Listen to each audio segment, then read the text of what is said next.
Also, Judge Thomas had his supporters there as well, testifying that he was a man of impeccable character who would never do the things that he's accused of doing.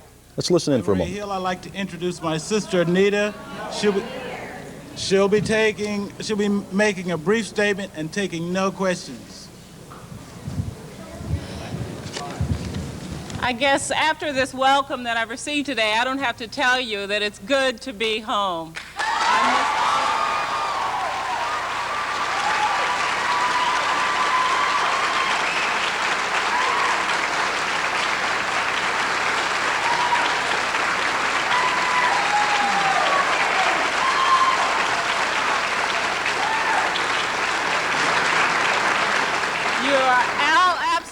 Wonderful, and without your support, I could not have made it through these last 72 hours. I just kept thinking about my friends, my family, and I include the law school family in that, back here in Oklahoma. I do just want to make a brief statement to you. I won't be taking questions, and I hope that you all will remain in support here. Let me just say these few words to you.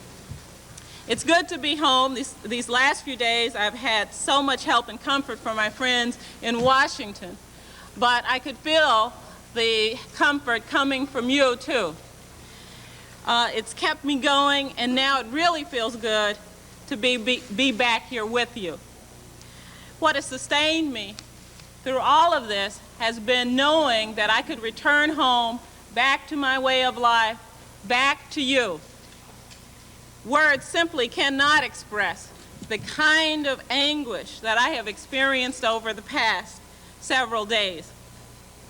I came to Washington because I was asked by the Senate. I did not initiate this investigation, which led me to these hearings. I was trying to do my duty as an ordinary American citizen, and I simply told the Senate investigators the truth. The only personal benefit that I have received from this experience is that I have had an opportunity to serve my country. I was raised to do what is right and can now explain to my students firsthand that despite the high cost which may be involved, it is worth having the truth emerge. It is only through the support that I received from my family, friends, my church, and each and every one of you that I was able to survive the ordeal of the past few days. Everyone who has worked for me on my behalf in Washington was a non-paid volunteer. I will never be able to thank them enough. I needed their help because it seemed that every 15 minutes I was being subjected to yet a new theory as to why I had made the hard decision to break my silence. It was suggested that I had fantasied, that I was a spurned woman, and that I had a martyr complex. I will not dignify those theories, except to assure everyone that I am not imagining the conduct to which I testified.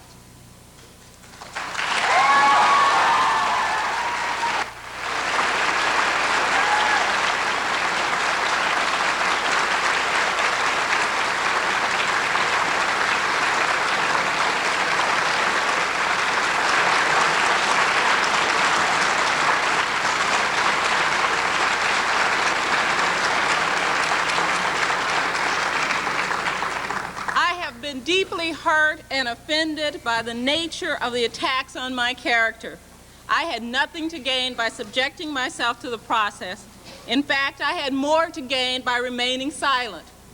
The personal attacks on me without an iota of evidence were particularly reprehensible, and I felt it necessary to come forward to address those attacks.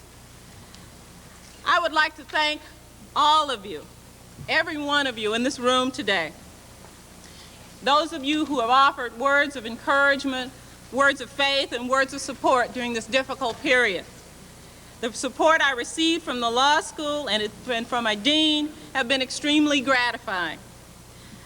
I would especially like to thank my friends and colleagues who testified on their own behalf about my statements to them many years ago. They did so at personal risk to their careers, but they did so out of their sense of duty as attorneys and as citizens. I am hopeful that others who have suffered sexual harassment will not become discouraged by my experience, but instead will find the strength to speak up about this serious problem. I am so glad to be home.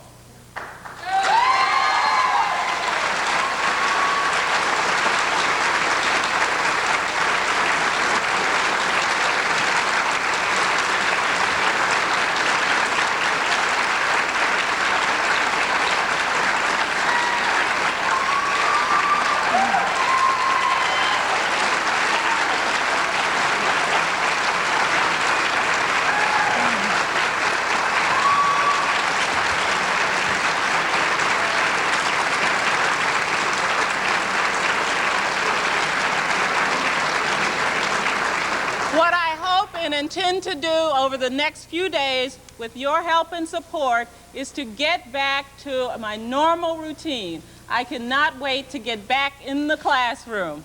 Thank you very much.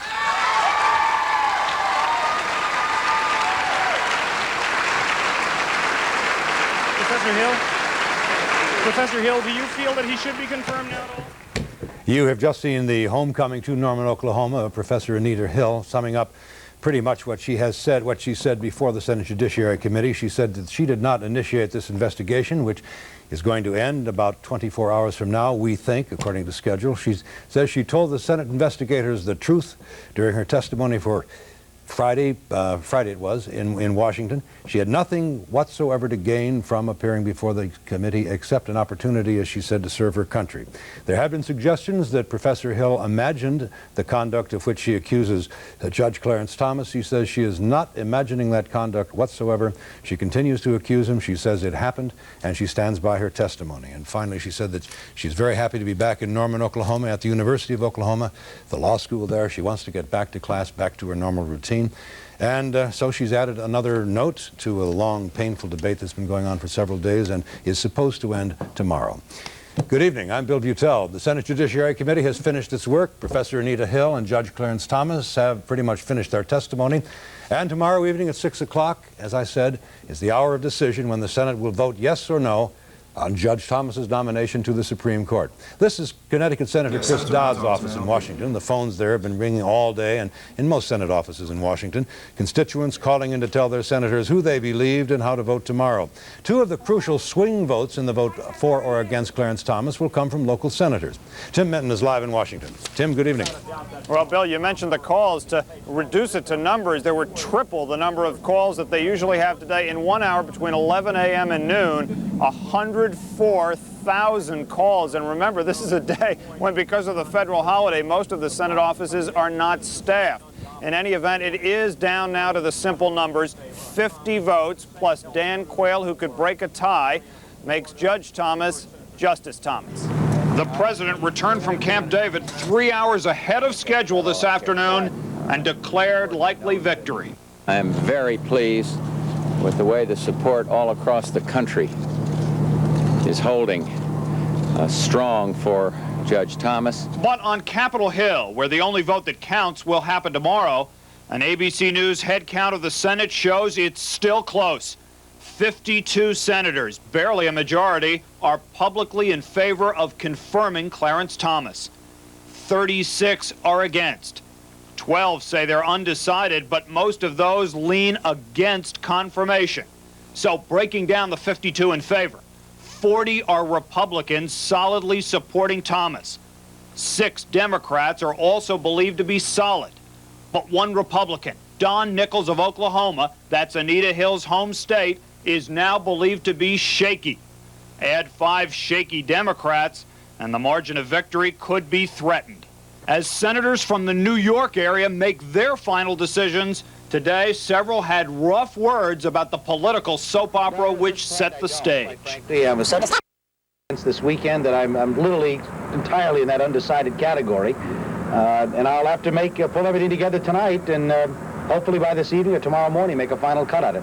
This was a terrible, terrible blow to the process, a terrible blow to Professor Hill and to Judge Thomas.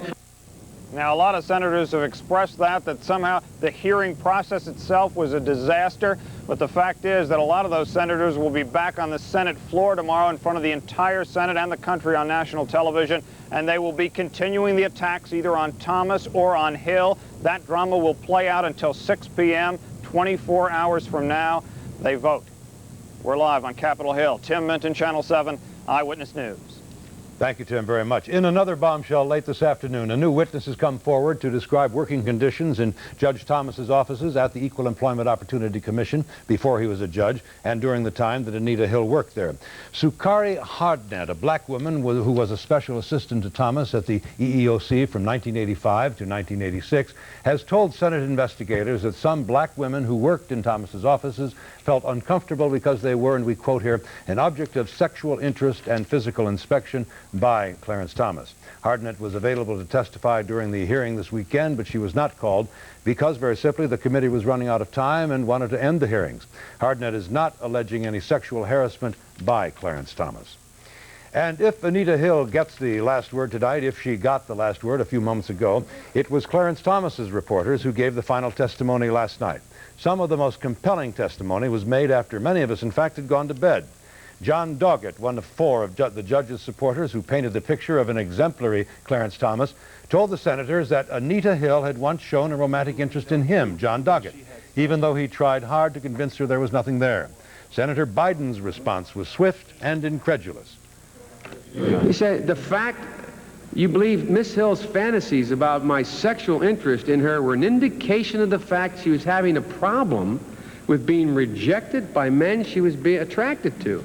It seems to me that is a true leap in faith or ego. Former EEOC employee Angela Wright, who had been slated to appear, submitted a transcript of her testimony for the record instead. She accused Judge Thomas of making sexually obnoxious comments, but never did she in her papers accuse him of sexual harassment. No matter how the Senate votes tomorrow night, the consensus is that both the judge and the professor have been badly bruised and badly hurt by their very public and very embarrassing fight. And their fight threatens to leave the black community torn because both are black, both are successful and well-educated, and representative of the best this country can produce. More on this now from Pat Dawson. For many American blacks, it is a moment of private triumph turned bitter. Whether for or against Clarence Thomas, most African Americans shared his sense of achievement against the odds. But the sparks of racial pride have been buried in the ashes of a weekend of embarrassing spectacle.